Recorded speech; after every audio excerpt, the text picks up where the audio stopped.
All right, Bellator Christie, Season 7, Episode 26, Why I Still Believe in the Resurrection, 33 Defenses for the Resurrection of Jesus, beginning in 3, 2, and 1.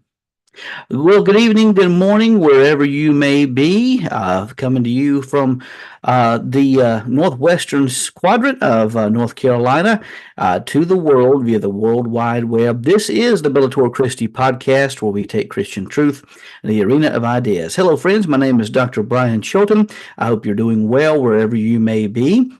And I tell you, it's an exciting day today as we are at Maundy Thursday, just on the eve of Good Friday, and on getting real close on the Thursday before Easter Sunday. And a good friend of mine, she said her pastor said that Easter is the Super Bowl for Christians. And he's absolutely right. It truly is. Christmas is wonderful, and obviously, as we talk about the birth of Christ, it's a very important thing.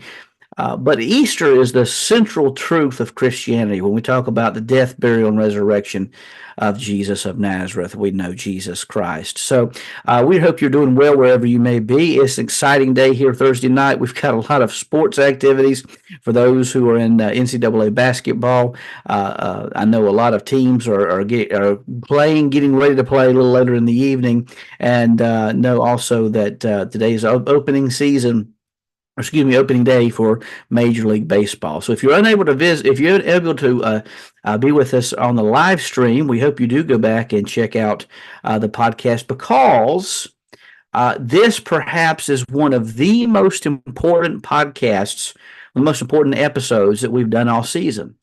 And so because today we're going to talk about the resurrection of Jesus. And it's kind of like the Smokey and the Bandit theme song. We have a long way to go and a short time to get there. And so we're going to jump right into the material here just real quickly. But I want to tell you about a very important podcast, a very important episode coming up next week. We're going to have a panel discussion led by Dr. Deanna Huff, also Ryan Pauly. We may have some other guests. Dr. Michelle Johnson could be on with us, and maybe even Dr. Leo Purser. And even the Cowboy Apologist may make his return next week. We're going to check and see. But anyhow, we'll have a panel discussion talking about anthropology, talking about what it means to be human, as opposed to transhumanism. And then after that, we only have just a handful of episodes remaining in this season. All right, as I said before, we have a long way to go, short time to get there. So let's jump into the material right now. I told someone recently that Easter is my favorite holiday. It holds a great prominence for the child of God, and even for Christmas. Up until the commercialization of Christmas, Easter was the central holiday for the Christian. And really, throughout the pages of history, the resurrection, Easter Sunday, Resurrection Sunday, has been the primary holiday for the Christian. But the question is, are there good reasons for believing that Jesus of Nazareth literally rose from the dead on that first resurrection, Easter Sunday? I mean, honestly, dead people just don't come alive again, especially after they've been brutally murdered, as was the case with Jesus of Nazareth. The historicity of the resurrection is the linchpin for Christianity.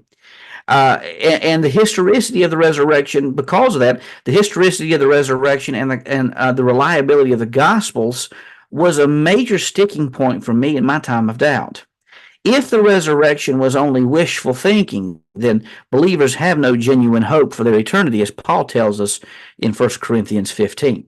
Yet if the resurrection is true and did occur, then the believer has a hope that nothing else could afford. But do we know that it happened? In my book, The Layman's Manual on Christian Apologetics, I use an acronym. Some people call it acrostic, whichever is your poison of choice. I use an acronym to lay out the core fundamental evidence for the resurrection.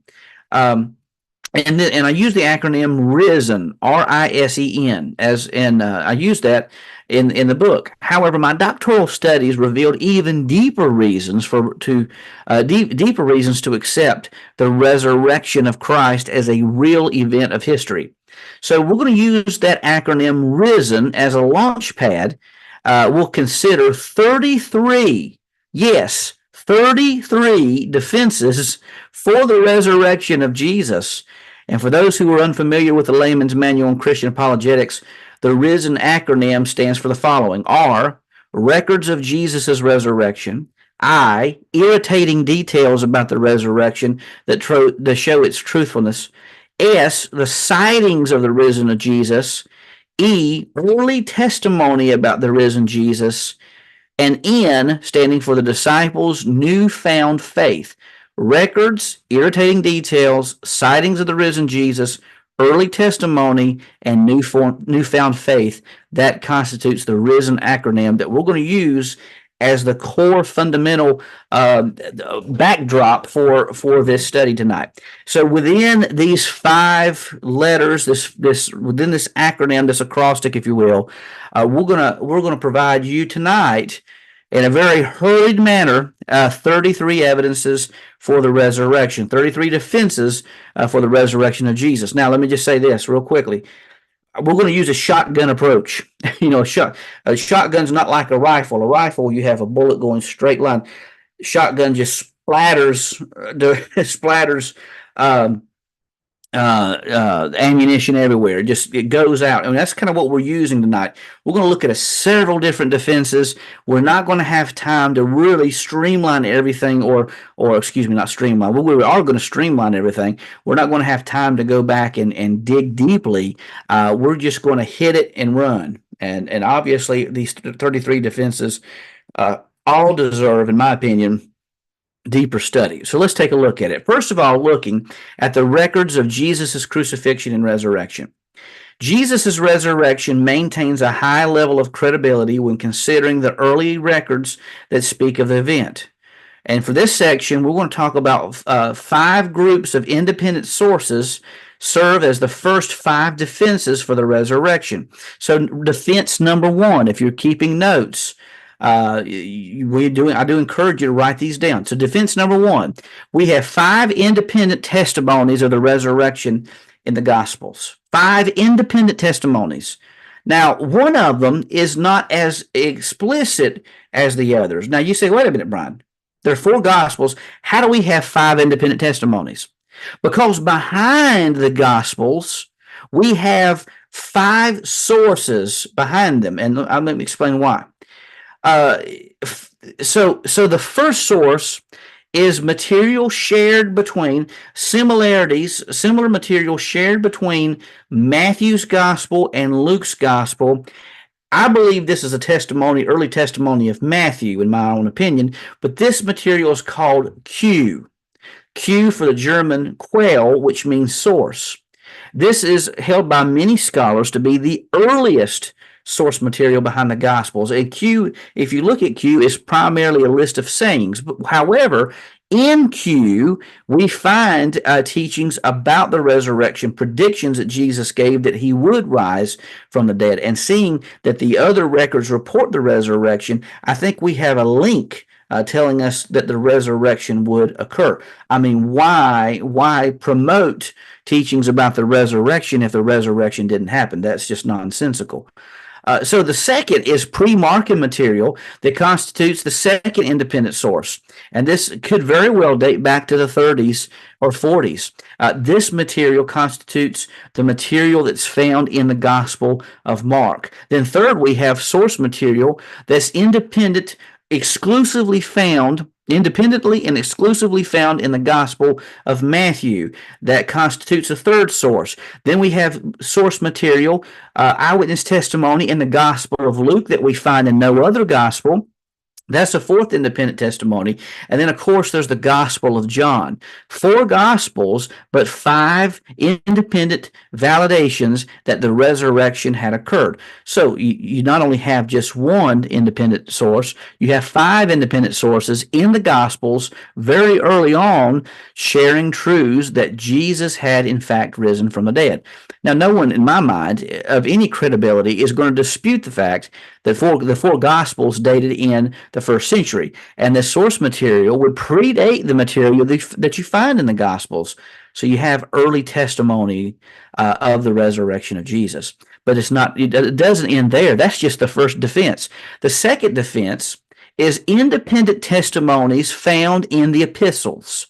Like the Gospels, we must consider the individual epistles as singular documents of history. Paul discusses the resurrection of Jesus thoroughly in 1 Corinthians chapter 15. 1 Corinthians 15 is in fact known as the resurrection chapter. James, the brother of Jesus, does not explicitly discuss the resurrection. However, he does call Jesus by the title Lord, indicating a high Christology of Christ. Only the resurrection could have convinced James of this association. Peter wrote 2 epistles. In those documents, he refers to Christ as a cornerstone, 1 Peter 2:6, and alludes to the resurrection with his teachings of God raising up those who had suffered. Likewise, John wrote 3 letters and identifies Jesus with the Logos, the wisdom of God, very high Christology. And also, if you hold that he wrote the book of Revelation, which I do, he also talks about, he also makes associations, not necessarily explicit, but he does refer to Jesus as high and lifted up, sitting at the right hand of the Father, being the Son of Man, coming in the clouds of glory, which the ascension and resurrection have a link together. But we're not finished yet. That's just the second defense. The third defense is that we have extra biblical Christian testimonies about the resurrection. Outside the biblical texts, numerous Christian authors of the 1st and 2nd century, and then subsequent generations after that, mention the death, burial, and resurrection of Jesus, including 1st century and early 2nd century disciples who were themselves students of the apostles of Christ. We're talking Clement of Rome, was it late 1st century, early 2nd century. We're talking Irenaeus, Ignatius, Polycarp, a guy by the name of Papias. All of these are early Christian teachers who were themselves trained by the apostles of Christ, and so they had testimonies that they shared early on. Then there's also extra biblical Roman testimonies about the resurrection. These guys weren't even Christians, and they acknowledged that early Christians believed that Jesus had appeared to them alive. So our fourth defense is that extra biblical Romans give us testimonies about the resurrection. And here we consider historians such as Tacitus, who lived in AD 55 to 120. Josephus, not a Roman, a Jewish historian, but was very cozy with the Roman government. He lived from 37 to 97 AD. He writes about Jesus and the beliefs of early Christians. Suetonius lived in 69 AD to 122. Thallus makes mention of the darkness that covered the region of that time in around AD 52. And we also see other guys like Pliny the Younger, late 1st century historian, and Pliny's letters to both Emperor Trajan and Emperor Hadrian about how they were to deal with Christians and this bizarre belief that their savior had risen from the dead. What do you do because they're not worshiping the Roman gods? What do you do with them? So these testimonies made it into the Roman records, but also acknowledging that the early Christians believed in the resurrection of Jesus as a historical fact. Number 5, we see extra biblical Jewish testimonies about the resurrection. It may surprise some to find that early Jewish rabbis included comments about Jesus in the Jewish Talmud, although their comments were not that flattering. Many refer to Jesus as a sorcerer, speaking to Jesus' miracles, a deceiver, speaking of the resurrection, and even, I hate to use this term, but this is the way they presented Jesus, as a bastard, speaking of the virgin birth. They were very critical. They thought that some Roman soldier by the name of Pantera impregnated Mary at a young age. Of course, there's no evidence for that whatsoever. But that's how they rationalized these different things held true about Jesus. Certainly their portrayal of Jesus was not very kind, but they do speak to the common beliefs of these different things. Jesus as a miracle worker, Jesus being born of a virgin, and Jesus risen from the dead. Now, so we move from the R, which speaks to the records about Jesus, to the I, speaking of irritating details. The I indicates that there are irritating details concerning or embarrassing. You might can use the word embarrassing, but that didn't really fit the acronym, did it?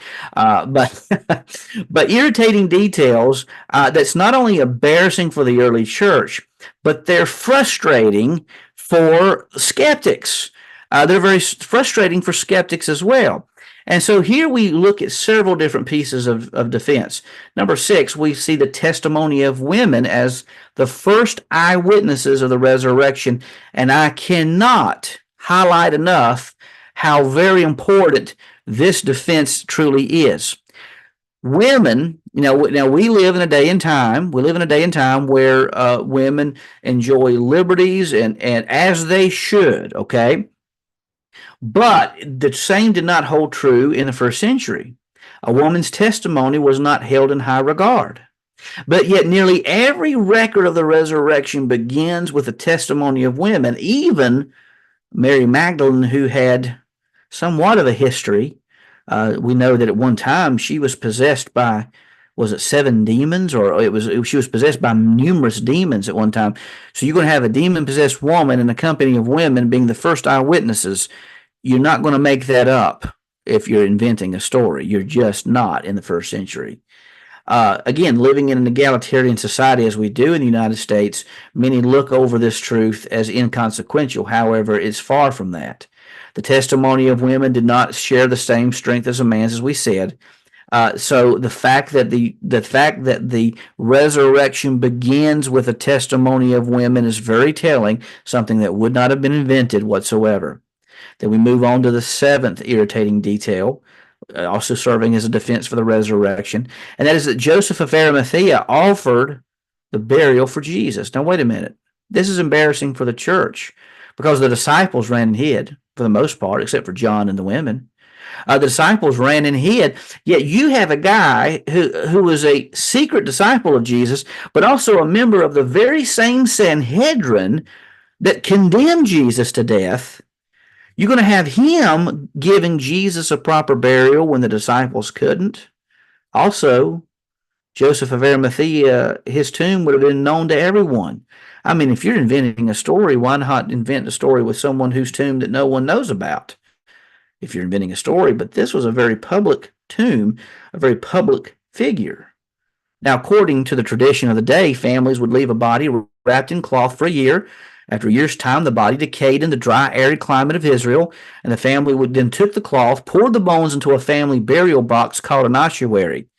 The early church would not have shown and exposed Joseph of Arimathea as the caregiver of Jesus, and would not have used a very public tomb or publicly known tomb as Joseph of Arimathea's, a newly cut tomb at that, if it were not in fact true. I mean, if you're inventing a story, you couldn't have done a worse job, because usually if you have a conspiracy or something of that sort, you want to be as secretive as you can.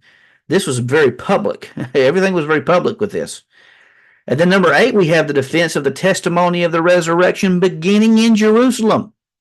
The testimony of the resurrection didn't begin in Rome. It didn't begin in Galilee. It began in Jerusalem, the very same city that Jesus was crucified and in which he was resurrected.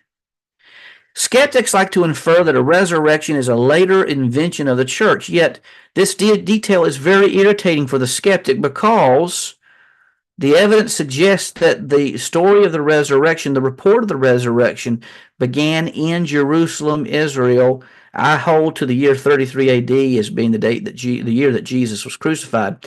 So it began in that time period. If a person did not believe the report of an empty tomb, all one had to do was go to the tomb and see for oneself. Jerusalem was ground zero for the resurrection event. That brings us to number 9. The fact that no one expected a resurrection before the end of time. This was something that, going through my doctoral studies, blew my mind. Because I'd often heard people say something of the event something of the in the realm that, well, the Christians were just trying to present Jesus as glorified of some sort. They wanted to redeem their Savior. But here's the problem. Pharisees and Essenes had a view of the resurrection. They believed in the resurrection, but they didn't think that the resurrection was going to happen until the very end of time. We're talking about when God comes and God calls people home, that God resurrects every man, woman, and child, and bring and redeems Israel, and that was their main focus. They were looking for a political Messiah who would redeem Israel from the clutches of Rome. They were not looking for someone who would rise from the dead. They never expected their Messiah to rise from the dead in the first place. It was just not there. That anticipation is not found in the first century prior to Jesus. That was just not something that was anticipated, nor was it expected. No one wrote about that they thought that it was going to happen. This was something completely out of left field. The understanding of the resurrection, according to the Pharisees and the Essenes, again, the messianic anticipation was that the Messiah would lead a revolt, much like Judas Maccabeus had done in the intertestamental period. Not a spiritual savior to redeem the world, not someone who would defeat death as Jesus did. The idea of the resurrection did not match, or their anticipation, their idea of resurrection did not match the resurrection of Jesus. And I challenge you to go and dig into this matter yourself. Go look and see what the anticipation, what the ideas of the Messiah, what the Messiah would be prior to the church. Look at what the anticipations were for Messiah. It was not what happened with Jesus on the first Easter Sunday. That was just not there. In fact, if you even read the gospel narratives, you see that when Jesus is at the tomb of Lazarus and he talks to Mary and Martha, tells Martha that your brother will rise again. And she says, well, I know he will rise again at the last end of time. I believe the resurrection. I believe that he'll resurrect at the end of time. But Jesus says, no, I am the resurrection and the life. She was not expecting an imminent resurrection. No one was. That is key when we think about the resurrection of Jesus, and is in fact the ninth defense for the resurrection of Jesus. The 10th defense is also very strong. This is the understanding that a man hung on a tree was accursed. Deuteronomy 21, verses 22 through 23 states that anyone who was hung upon a tree is cursed by God. As such, Jewish believers would have scoffed at the notion that their hero would have been nailed to a tree. Seeing that they did not have an understanding of a resurrection, as we already mentioned, in the here and now, the idea of a crucified Messiah makes no sense in their paradigm. It makes no sense. Unless it were accompanied by a resurrection, you would have never heard of Jesus of Nazareth. You just would not. They would have all gone back to their former occupations. They would have given up this whole Christian movement, because someone who was hung upon a tree was believed to have been in the Old Testament accursed by God. Early followers of Jesus would have abandoned him as an accursed man unless something like a resurrection happened to solidify the fact that this guy was more than just a man. The resurrection was the answer. Number 11, we go to archaeology for a moment. The 11th defense is the crucifixion nail. Archaeologists discovered a portion of a heel bone that dated to a first century crucified man by the name of Yehohanan. Most interestingly, the heel bone contained a nail that was bent around a piece of olive wood. The nail is one of the first physical examples of a crucifixion. It also shows the brutality of the practice, as the nail went through the ankle, which highly dismisses any idea that a person could merely have passed out or swooned on the cross. Not going to happen. Sorry, no good. Not going to happen. But additionally, another example of a crucified ankle was found a few years ago in northern Italy that also matches the depiction of a crucifixion found in the Gospels. How does this relate to the resurrection? The brutality of the practice shows that it is very highly unlikely that anyone survives crucifixion. Highly unlikely, especially if you're hanging there 6 hours. You've been scourged, which some people didn't even survive the scourging before the crucifixion. I mean, you had flesh literally ripped off the body, and some reports even state that you could see the exposed organs or the organs exposed within the body because of the brutality of the Romans. When Jews scourged a person, they were limited to 39 lashes. When Romans scourged a person, they tried to break your back. That's the brutality of the Roman Empire in full display. The Roman scourging, in addition to crucifixion, it's just a no-go. It's just a no-go. No one's going to survive that. And maybe if you had a medical team and that person was only hanging there for a few moments and you had a medical team helping them, maybe. But with the brutality we're talking about, it's highly unlikely that anyone survives this whatsoever. 12th defense is something quite interesting. It's called the Nazareth Decree. Archaeologists also discovered another artifact of very great interest. It's a decree offered by the Roman emperor dating to the first half of the first century, probably around, we're thinking 40s, maybe 50s, more likely in the 40s. The decree states the following, and this was posted in Nazareth. These are the words of the emperor. It is my decision concerning graves and tombs. Whoever has made them for the religious observances of parents or children or household members, that these remain undisturbed forever. For if anyone legally charges that another person has destroyed or has in any manner extracted those who have been buried, or has moved with the wicked intent those who have been buried to other places, committing a crime against them, or has moved sepulchre sealing stones against such a person, I order that a judicial tribunal be created, just as is done concerning the gods in human religious observances. Even more so will it be obligatory to treat with honor those who have been entombed. You are absolutely not to allow anyone to move those who have been entombed. But if someone does, I wish that violator to suffer capital punishment under the title of tomb breaker. Now, go back to the Gospel of Matthew. What does Matthew tell us? There was a legend that had developed by some of the skeptics and by some of the antagonists of Christianity that said that the disciples moved the body. Now, again, remember, they had no concept whatsoever that a resurrection was going to take place in their time or place. But the authorities, because they were trying to save their own power and influence, they paid off the Roman soldiers to say, well, these guys just tell people you saw these angels, you saw these weird things take place, but you go tell people that they came and overtook you and stole the body. Now, how are they going to move a multi-ton stone by themselves? Anyhow, a lot of problems with that. But it appears that this rumor had reached the ears of the emperor, to which he offered that following charge, that following decree. Now, if there's no resurrection, then there's no need for a lie like this to spread about the Christians. And listen, if they really did steal the body, all they had to do is expose the body, imprison those who had stolen the body. Christianity's dead, game over. Didn't happen. Because it didn't happen. What happened was that Jesus rose from the dead. You see, there's a problem there.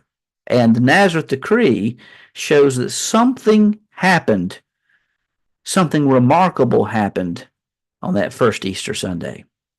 Now, there's also the ossuary of James. Now, granted, this is a very controversial piece of data that I'm getting ready to share with you, and it may not be as strong as some of the others. But the 13th defense is still worth mentioning. A few years ago, archaeologists discovered an ossuary. Now, remember we said earlier, an ossuary is a burial box that were the bones of those who had been who had passed or placed in this tomb, the stone tomb, and they're placed in a cloth. And the cloth, a year afterward, there's like a second funeral. You have the first funeral when it happens. The second funeral happens a year afterward, and they take the bones in the cloth and dump them in this burial box. An ossuary. Well, they found an ossuary with the name of James. Now, James in Hebrew is Jacob, which more literally translates to Jacob. But anyhow, the ossuary says that this belonged to James, the brother of Jesus. Now, while the ossuary of James does not necessarily prove the resurrection, it does show that the burial practices presented in the Gospels match those of that day and age. If the burial box is legitimate and it is connected to the Holy Family, then it does show that James's identity was tied to being a brother of Jesus, as was identified in the biblical narratives. Now, we also now move to the 14th defense. I find this strong. Some people may not find it as strong as I do, but here we're talking about the Shroud of Turin. Space won't allow us, neither do we have time, to give a full depiction or a full explanation of all the things going on with the Shroud of Turin. But the Shroud of Turin is a heming-bone cloth that contains the image of a crucified man, very graphic, in very graphic means. It has bloodstains on it, and it depicts an authentic picture or an authentic portrayal of what crucifixion would have looked like.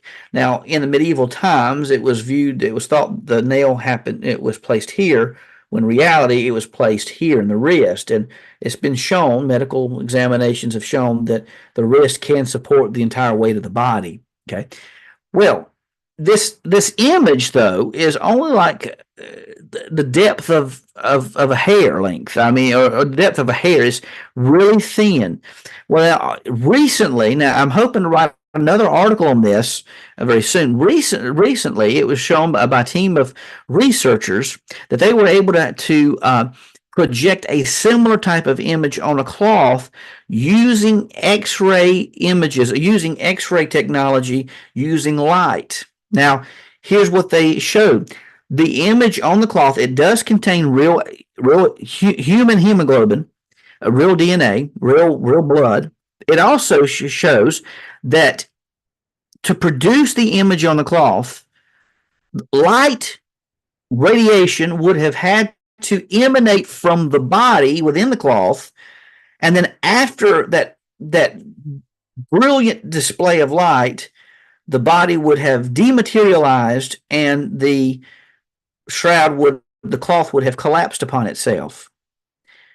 Now, there's no medieval person who had that type of technology. And furthermore, there's certainly no one in the first century that had technology to do something like that. For all intent and purposes, I believe the evidence is strongly showing that this cloth could very well be the actual burial cloth of Jesus. And isn't it just like God who would in fact leave us an evidence like this on the Shroud of Turin? And by the way, the burial practices, the wrapping of the cloth, they do match the practices, similar practices that we would find in the first century. Noted the burial practices with wrapping the body, coming back with the bones in the cloth, dumping it in the burial box. It matches. Just another irritating detail in our 14th defense. Now we move on to the sightings of the risen Jesus. The biblical texts record numerous records of those who saw Jesus alive. The resurrected appearances of Jesus were a very public affair. This makes it even more difficult to dismiss. You just can't. Now, number 15 defense for the resurrection. In 1 Corinthians 15, we are told that over 500 people saw Jesus alive at one time. And this is found in 1 Corinthians 15, verses 3 through 9. Now, we do know, when at the feeding of the 5,000, that they only counted men. Okay, they only counted men in public gatherings. The feeding of the 5,000 was more like, by the time you count women and children, it was more like the feeding of the 20,000. That's like, living here in North Carolina, we have a Greensboro Coliseum. It holds about 18,000 people. That's what we're talking about. Jesus fed 20,000 people with just a few loaves of bread and a few sardines. Only Jesus could do that. Now, if that also holds with the creed, it's possible that we're talking about a group of possibly 1,000 to maybe even 2,000 people who saw Jesus alive at one time. Now, remember, women weren't included in public lists, primarily. The question is, did this number include the women involved, or were they only men? If they were only men, then the number skyrockets. So here's the thing. This is what Paul is telling us in that New Testament creed that he presents, that he preserves and passes on. He says this, listen, if you don't believe me, you have 500 other people. Some of them have passed, but most of them are still alive. They can tell you what they saw because they saw the same thing I did. They saw the same thing Peter did. I mean, we're talking about a great cloud of eyewitnesses here. We're not talking about just a handful of people. We're talking about mobs of people in Jerusalem, in Galilee, who saw Jesus alive for a 40-day period of time. Folks, the evidence is not in favor of the skeptic. I'm just saying. And again, number 16, the women at the tomb. Now, we already mentioned the fact that women were the first eyewitnesses in a very male-dominated society is not something you would make up. Yet, who was it that was at the cross with Jesus? Well, it was John. Most of the male disciples had left, but the women were there at the cross. Mary, the mother of Jesus, was there. The other women were there. The female disciples were there. And again, as we mentioned earlier, Mary Magdalene, a woman with a past, was the first to see Jesus risen from the dead. The fact that the women are consistently listed as the first eyewitnesses of the resurrection of Jesus is not something that would be made up, and it has all the earmarks of a historical event. Defense number 17, we talk about the 12 disciples. After the betrayal of Judas and his suicide, the church replaced Judas with Matthias. Now, nonetheless, these disciples were either called the 12 or the 11 in the resurrection reports due to their diminished number. The grouping of the disciples in a singular number, this wasn't something that was done in later years. This was something that was done early on because the disciples had scattered and gone to their mission fields in different locations and different areas. So in later first century church, they weren't called the 12. They weren't called the 11. But the fact that they were called that in these resurrection reports indicate that we're talking about a very early event, which also is a good defense for the resurrection. Now, number 18, sighting reported by James. James, the brother of Jesus, is listed in the report of eyewitnesses in 1 Corinthians 15. He was not a believer in Jesus prior to the resurrection, yet he's later identified as a follower and the first pastor of the church at Jerusalem. How does that happen? Well, the resurrection will do it. I can't imagine. I love my sister with all my heart, and I know she loves me. But I listen. You're not going to see a time where she says that Brian Chilton is the Messiah. Not going to happen. Now, I can't imagine being James, having Jesus for a brother, and Jesus is perfect, does everything right. I mean, but he follows Jesus as the Son of God, as the Messiah. Something big had to happen to account for that. This moves us to the number 19 defense, and that's the family of Jesus. Mary and the family of Jesus are also listed among those who witnessed the risen Jesus. Now, Mary always believed in Jesus, but the brothers and sisters of Jesus only became believers after the resurrection. They were very skeptical of Jesus. In fact, them saying some of the things that he did, they thought that he is just a few French fries short of a Happy Meal. Something's going on with this guy. I mean, he thinks himself to be a Messiah. He thinks himself to be this and that. It wasn't until after the resurrection that they truly had this type of faith in Jesus. And then number 20, we talk about the sighting reported by Paul. Paul was an enemy of the church, even persecuted early Christian members. He held the coat of those who stoned Stephen, the first martyr of the church. And he was heading out to Damascus to get ready to do some damage to the Christians in Damascus. But it was on the road to Damascus that he saw something very peculiar. In fact, saw the risen Jesus. And he went from being a skeptic, he went from being an enemy of the church to being one of the hardest working evangelists of all time because he saw the risen Jesus. Friends, there is absolutely no other way to describe that 180-degree turnaround that Paul experienced outside of witnessing the risen Jesus. Now we move on to our fourth letter of our acronym, RISEN. R standing for records, I standing for irritating details, S standing for the sightings of Jesus. Now we talk about early testimony, and it gets really good here. Skeptics, as we've already mentioned, often claim that the resurrection of Jesus was a later invention of the church. However, the historical data strongly suggests that the message of the resurrection was proclaimed very early in the life of the church. The report actually emerged at the creation and institution of the church itself. The church flowed out from the belief that Jesus had literally, not figuratively, but literally risen from the dead. Now we move to our 21st defense, and that's the New Testament creeds.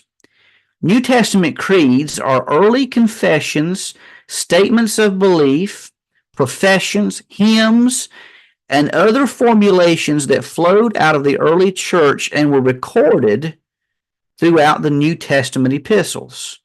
New Testament creeds are found in 1st and 2nd Corinthians, Romans, Colossians, Philippians, Ephesians, 1st and 2nd Thessalonians, 1st and 2nd Timothy, portions of the book of Revelation, and even, guess what? The Great Commission is likely a New Testament creed. It has all the earmarks of a New Testament creed. So even the Gospels have some of these creeds as well. Among these formulations, one of the most important and most agreed upon creed is found in 1 Corinthians chapter 15, verses 3 through 9. This creed lays out the fundamentals of the resurrection while also speaking of those who had encountered the risen Jesus. These creeds, as we mentioned, are strewn about the New Testament. And here's the thing. For those who think that the resurrection is a late invention, even agnostic New Testament scholar Bart Ehrman of UNC Chapel Hill even admits that this creed dates to no more than 5 years after the resurrection of Jesus, after the crucifixion and resurrection of Jesus. James D.G. Dunn, Richard Bauckham, other New Testament scholars who've done research into the creeds have even argued that this creed more likely dates to no more than a few months after the crucifixion of Jesus.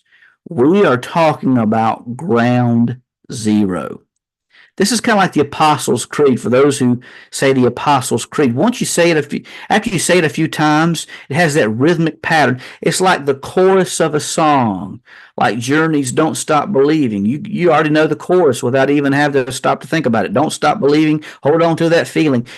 These creeds had that rhythmic pattern so that you could remember information like the chorus of a song. And 1 Corinthians 15 and many of these other creeds like it date to the very earliest message of the church. Now, here we're entering into my dissertation studies. Picking up on that, we move into the Gospels, and there aren't many creeds in the Gospels, but there's something else that is also very invaluable. And we move to our 22nd defense, and that's the oral traditions found in the Gospels. The early church was founded in what was largely an oral culture. Stories passed along from generation to generation. And it has been shown through sociological studies that oral cultures can pass on volumes of information when it's especially involved within a community unit. Volumes of information can be shared from generation to generation without changing any major detail. Now, Dr. Craig Keener suggests that the publication of the Gospel of Mark could have equivocated to something around $2,000 to $3,000 in modern day expenses.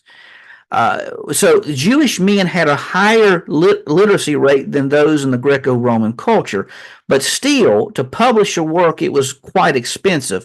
So a project like the Gospels would require group funding, much like you see with the Chosen series. It's a group funded project.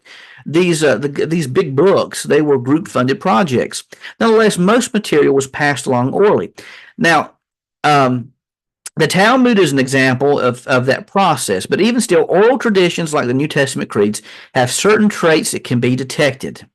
I discovered in my dissertation studies of the Gospel of Matthew that there are many traits, mnemonic devices, flavors of Aramaic terminology, and other such things throughout the Gospel. And while I haven't thoroughly researched the resurrection narratives, you do find hints of these traits within the resurrection reports. By the way, that is a work I plan on doing here in the next few years, taking my dissertation and looking into the resurrection narratives. I hope to have that published. Not anytime soon. It's going to be a few years down the road, but that is a project I'm hoping to work on. But the statements referencing the resurrection arose prior to the writing of the book.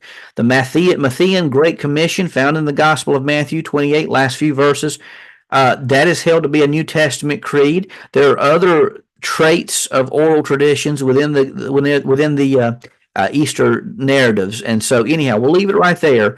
There are good reasons for holding that the oral traditions related to the resurrection of Jesus are indeed early, predating the writing of the Gospels themselves. In defense number 23, sermon summaries and Acts. Oral traditions do not only happen with the Gospels, they're also found in the sermon summaries of Paul and Peter in the book of Acts. And among these summaries, Paul and Peter proclaims that Jesus had indeed risen from the dead, and these proclamations likely were first uttered and remembered in the 30s and 40s, very early on. They very early on proclaimed that Jesus had risen from the dead. Number 24, defense number 24, the use of the title Lord with Jesus. New Testament scholar Richard Bauckham deducted that and I quote, the earliest Christology was the highest Christology. By that he meant that the early Christian movement held a high theological view of Jesus, equivocating him with the Father in some sense. This is evident with the thorough usage of the title Kyrios, a Greek term meaning Lord. Gary Habermas has implied that this is one of the clearest examples that early Christians held Jesus to be in some part divine. The title Lord Jesus Christ is often associated with resurrection stories, including Thomas's awestruck response after first denying the belief of the resurrection. When he saw the risen Jesus, he in fact said, "My Lord and my God." This title would not have been applied to one who was only crucified, seeing that being hung from a tree would have shown him to be accursed. Something to the effect of a resurrection would have been necessary to show the divine nature of Jesus. So, something to consider as we look at these defenses. We also see the exclusive use in our 25th defense of the resurrection, the exclusive use of Son of Man in the Gospels and its association with the resurrection. Jesus almost exclusively uses the title Son of Man for himself. The title is only used 4 times outside the Gospels. Once by Stephen, when he was being stoned to death. He saw Jesus coming in the clouds of glory. He says, "I see one like the Son of Man coming in the clouds of glory," in Acts 7:56. There's a quotation of Ezekiel where it talks about a Son of Man in Hebrews 2:6, and 2 references in the book of Revelation 1:13 and 14:14, both connecting Jesus to the Son of Man character in Daniel 7:13 and 14. What does this mean? In the Gospels, however, outside the Gospels, there is literally no one uses the title Son of Man for Jesus. This is something that Jesus nearly exclusively uses for himself. In the Gospels, Jesus uses the title Son of Man 14 times in Mark, 10 times in Q, that material shared with Matthew and Luke, 7 times exclusively in Matthew, 7 times exclusively in Luke, and 13 times in John. Altogether, Jesus uses the title Son of Man 51 times. Contrary to popular belief, the title does not refer to the humanity of Jesus. Rather, it speaks of a divine being who takes on a human-like form as he approaches the Ancient of Days in Daniel 7, 13, and 14. Furthermore, the title is connected to the idea that Jesus would rise from the dead in Luke 11:30, would ascend to the right hand of the Father in Mark 14:62. The title is so strongly connected with the teachings of Jesus that New Testament scholar Joaquin Jeremias comments in New Testament theology, the apocalyptic Son of Man sayings, which we have recognized as the earliest stratum, must in essentials go back to Jesus himself. This brings us to the 26th defense of the resurrection, the early stratum in the resurrection record. While many aspects of the resurrection report in the four Gospels may seem a bit confusing, a good chronology of the events can be placed together. Nonetheless, there is a common stratum within all reports of the resurrection events that glues them all together. The similarities between the reports, including a puzzling and mysterious nature of the events. The eyes of the people are eventually open to the identity of Jesus. Sometimes it includes beams of heavenly light accompanying a divine person, especially later on after he's ascended, along with mysterious appearance and disappearance of Jesus at will. Do you remember the story in Luke where he's walking with Cleopas and another unnamed person? By the way, there are good reasons for believing that that's a husband and wife walking to their home from Jerusalem, thinking about what in the world has just happened. What are all these reports about?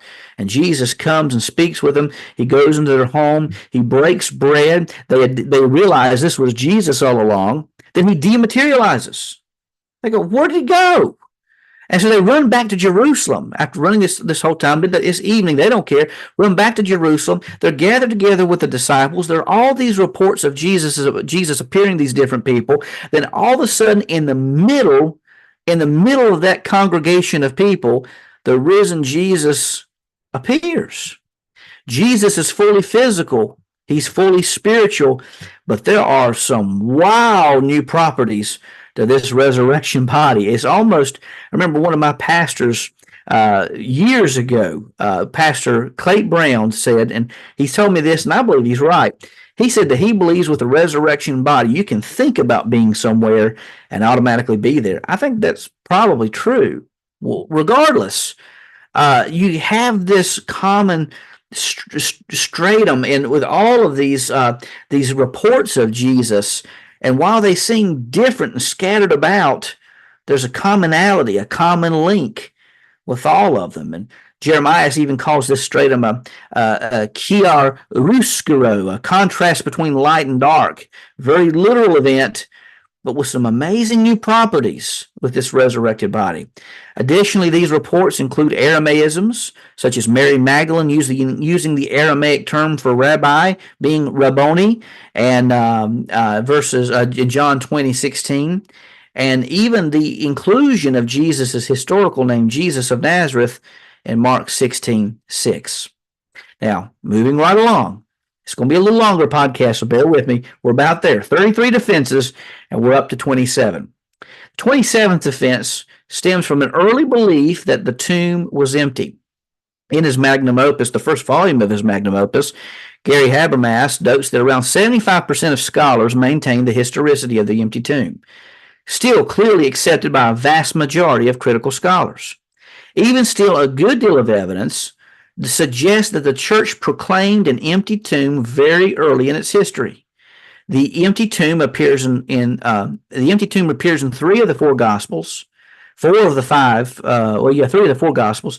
Additionally, the acknowledgement of the empty tomb appears in one of the sermon summaries in Acts, which could even be a New Testament creed within that sermon summary. Paul states when they had carried out all that had been written about him, they took him down from a tree and put him in a tomb. But God raised him from the dead, and he appeared for many days to those who came up with him from Galilee to Jerusalem, who are now his witnesses to the people. That's in Acts 13, 29 through 30. So he mentions a tomb, that they put him in a tomb. The sermon summaries in Acts are extremely early. Even if the sermon summaries date to the 40s, we have an extremely early testimony that Jesus had risen and that the tomb was empty. And again, Joseph of Arimathea was a public figure. People would have known where this new tomb was. Something like that you don't forget. People would know. New Testament scholar James D. Jones attests the story of the empty tomb was probably being told in Jerusalem shortly after the event. This is a very good New Testament scholar, not one who just promotes empty sayings. This comes after a good deal of research. James D.G. Dunn is a very careful scholar. And then defense number 28, the Church of the Holy Sepulchre. Speaking of the empty tomb, this brings us to defense number 28. Protestants often claim that the garden tomb in Jerusalem is the likely place of Jesus' burial, but this simply cannot be. For many reasons. The tomb is too old, would belong to Joseph of Arimathea. Remember that the tomb that he had was just freshly cut. The garden tomb dates to around the 7th century BC. Though the garden tomb does not match, the same cannot be said of the Church of the Holy Sepulchre. Now, I know it's within a cathedral. I know there's a lot of incense and a lot of things going on. But due to repair work, the stone slab covering the tomb had to be removed temporarily. Underneath, researchers found remnants of an earlier tomb labeled with a cross, a crusader's cross, amid 1st century limestone. The tomb was said to have been discovered by Helena, the mother of Constantine, once Christianity became a legal religion in Rome. Local Christians had been worshiping at the tomb for centuries as they acknowledged that the tomb belonged to Jesus. Earlier Roman authorities placed a statue of Venus to desecrate the site. However, this did not deter the Christians from their worship activities. Later, the tomb was cut out and a cathedral was built around it. This confirmed that this was held for many centuries to be the tomb of Jesus, just as the historical reports confirmed. Archaeologist Ted Wright said on a podcast once before that he was 98% certain that the tomb of the Church of the Holy Sepulchre was the authentic burial site of Jesus, and if it wasn't, it was very close to it. I believe that it is. Now we move to our last and final letter of our RISEN acronym. R standing for records of Jesus' resurrection, I standing for irritating details that cannot be ignored, S standing for sightings of the risen Jesus, E standing for early reports, early records of the resurrection, empty tomb, things of that nature. Now we go to the N, standing for newfound faith. The last letter of our acronym speaks to the newfound faith of the early believers. Picture yourself as one of the early disciples. You invest yourself fully to the cause of Christ. Despite your good intentions and wholehearted investment, your beloved leader dies on the Roman cross. Everything you worked for is now lost. Quite honestly, most of the disciples probably thought about going back to their chosen occupation before following Jesus. However, due to the resurrection, they embraced a newfound truth that they had not expected nor anticipated. Jesus defeated death and ushered in a new mode of existence. Light replaced dark.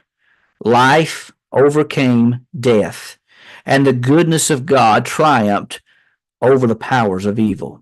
Now, this brings us to the 29th defense. That's the transformation of Paul. We've already talked about the eyewitness of Paul, but here we talk a little bit more about the transformation of Paul. The transformation of Paul was quite baffling. Paul had been a persecutor of the church, yet after seeing the risen Jesus, he not only accepted the tenets of Christianity, but he was one of the hardest working Christian evangelists of all times. Now, even more remarkable is that for 3 years, Paul preached the gospel without even having met Peter, James, and John. And later on, he comes back to Jerusalem, meets with Peter and James, and he says, "This is the gospel I heard from Jesus himself. Is this the same gospel you're teaching?" And the truths and the gospel that Paul was preaching was identical to the gospel that Peter and James was preaching. There was no way to attest to that because Paul had been down to Arabia. Paul had been he'd been on the outskirts, but he was preaching the same gospel, meaning that he had indeed seen the risen Jesus. The transformation of James, this is kind of corroborating back to the eyewitness of James, but this is talking even more that James not only just saw Jesus, interesting that his name was listed, but again, he was transformed by the power of the resurrection.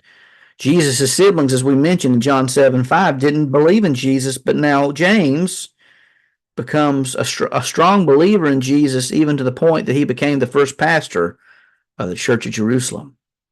This brings us to defense number 31. Defense 30, transformation of James. Defense 31, the willingness of the disciples to die for what they knew to be true. Even though some people will die for something they mistakenly believe to be true, no one will die for something they know to be a lie, especially if that condemnation includes an excruciatingly painful death. Yet the disciples of Jesus were willing to die for what they knew to be true. They never wavered, and they never changed their minds. They knew Jesus to be the risen Son of God. Defense number 32. And you can't account for this by any other means. We're talking about faithful Jewish people. Defense 32, change the day of worship from the Sabbath day, Saturday, to Sunday. Now, what in the world? It's hard enough at a Baptist business meeting to get something to pass. You're going to change the day of worship from the Sabbath day, and you're a faithful Jewish person, faithful Jewish congregation. You're going to change the day from a Saturday to early Sunday morning. What is up with that? Most likely, most of these people had to work Sundays because the holiday was on the Sabbath day, not Sunday morning. So way before the work began that morning, they all met very early in the morning to worship Jesus in their homes and sometimes in the synagogues and different places. But they met on what was called the Lord's Day, Revelation 1:10. Now, why in the world would they move worship from Saturday, Sabbath day, to Sunday morning? Well, it's because Jesus arose from the dead on an early Sunday morning, most likely Sunday, April 5th, 33 AD.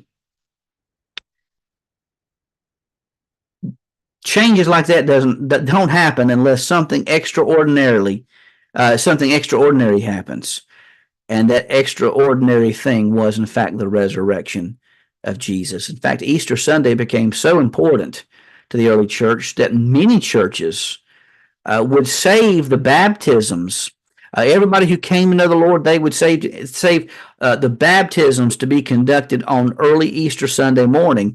They would baptize everyone who came to Christ that whole year beforehand. They would have time of training them and going through what it means to be a Christian. And then on Easter Sunday morning, when Jesus was risen from the dead, that's when they did the baptisms. And it was a little cold then, but they didn't care because, you know what? They were committed to Christ. And this brings us to the last and final defense tonight. And believe you me, we're just scratching the surface. There's a whole lot more we could discuss. And that's Jesus' fulfillment of messianic prophecies.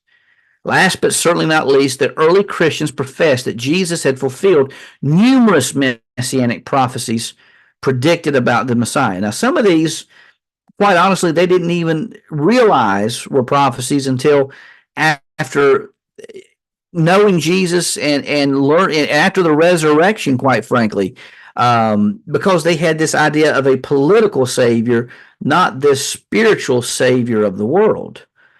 And they were absolutely. So again, space doesn't permit us to elucidate every prophecy at this time, but it can be said that Jesus fulfilled so many prophecies about the Messiah through his life, death, and resurrection that it is absolutely mathematically impossible to leave to chance. It is assuredly impossible for anyone to, by mere human means, to fulfill the prophecies written about the Messiah, particularly concerning the resurrection. Now, you could ride in on a donkey on a particular day on Palm Sunday and fulfill the prophecy that way.